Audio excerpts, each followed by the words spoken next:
Well, yes, you do make reasonable provision.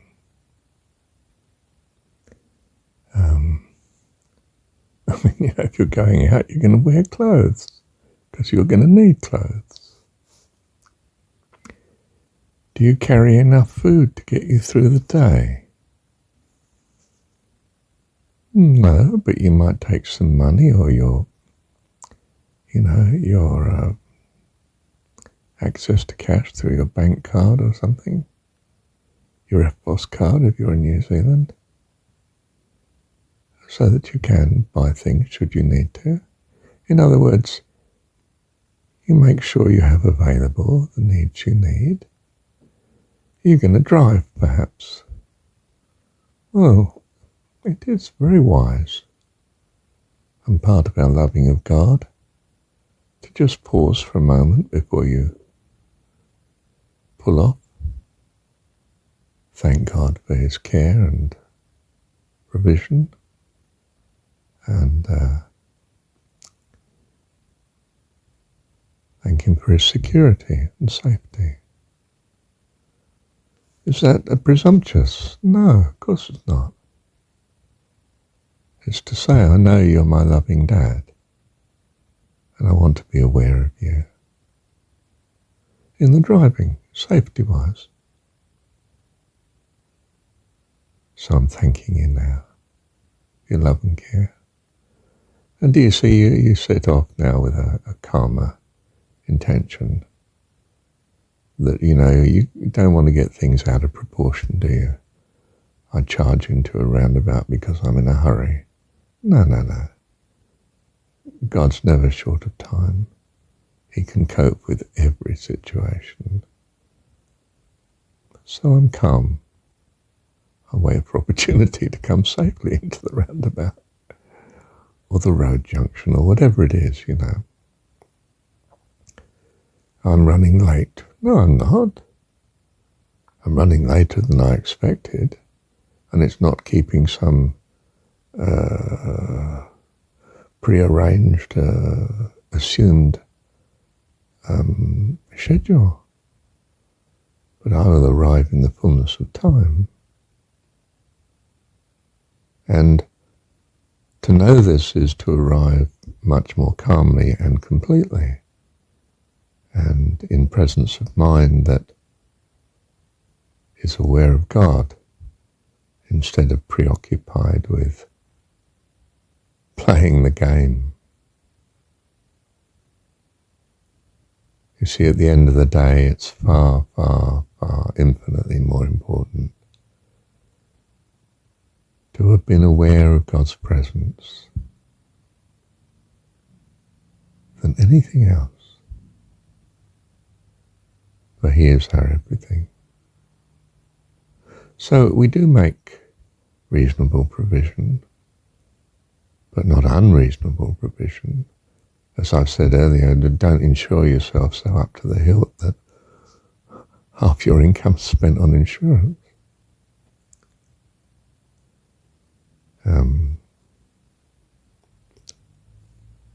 There are some...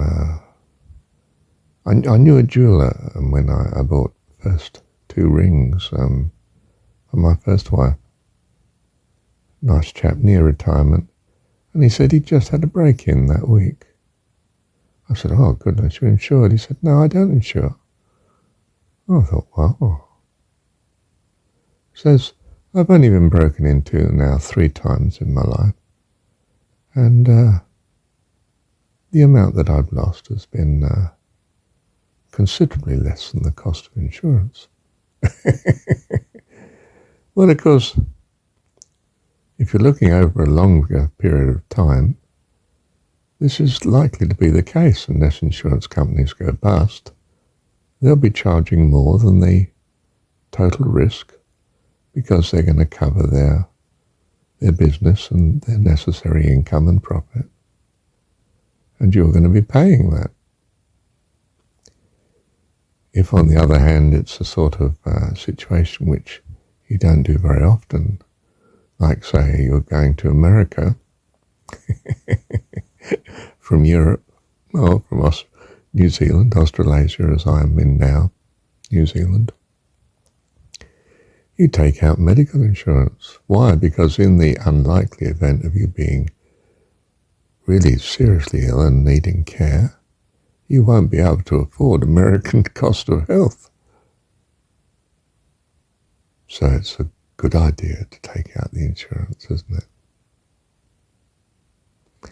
Of course, there are some spiritual people, especially religious people, who think that you should trust God for everything.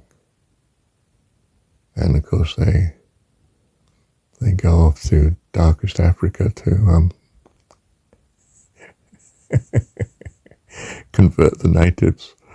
And well, for a start, the natives don't want to be converted, and they're possibly quite happy with their own culture and religion.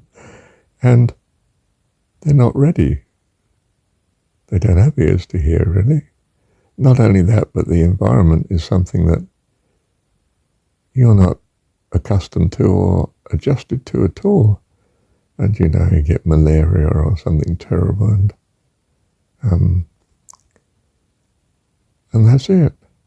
The life expectancy of ministers, Methodist ministers, I think it's in the 19th century, going to, I think it's called the Gold Coast, Africa, that sort of bight of Africa in the bordering the Atlantic Ocean. And the tropical diseases were so terrible there, and probably the locals weren't too friendly either. Your life expectancy was something appalling, like, as a Methodist minister sent there, missionary, something on average like 6 months. The death rate was terrible.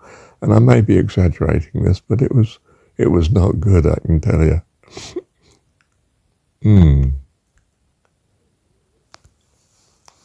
You see, you're learning to be mature. Not reckless, but not so timid you don't live at all.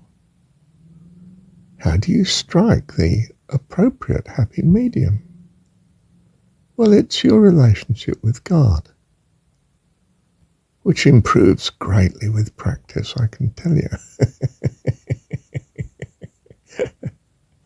If you're heedless of God and you attempt it, well, you're not really quite sure what your relationship is, and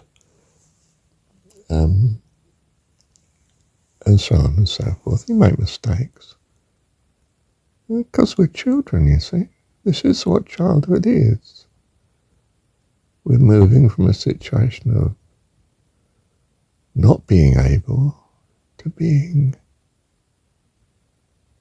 well, apparently astonishingly able. But it's actually to being in tune with God, to be in harmony with, and to know what avenues, what direction to go as regards maintaining this relationship, being in harmony with our Heavenly Dad. To see him as Dad, of course, loving, all-powerful Dad. And to take his advice in absolute earnestness. And the advice is not through some misunderstanding of some declared scripture or guidance of some guru or teacher, priest. It's through the experience of the life that God leads you through. So you learn quickly from, not doing that results in pain. Mum, food, comfort, help. That's the place to be. You become more and more rational and able as you move through your childhood into adult life. Growing up. Except here we're doing it spiritually. It's a parallel, an analogy, isn't it?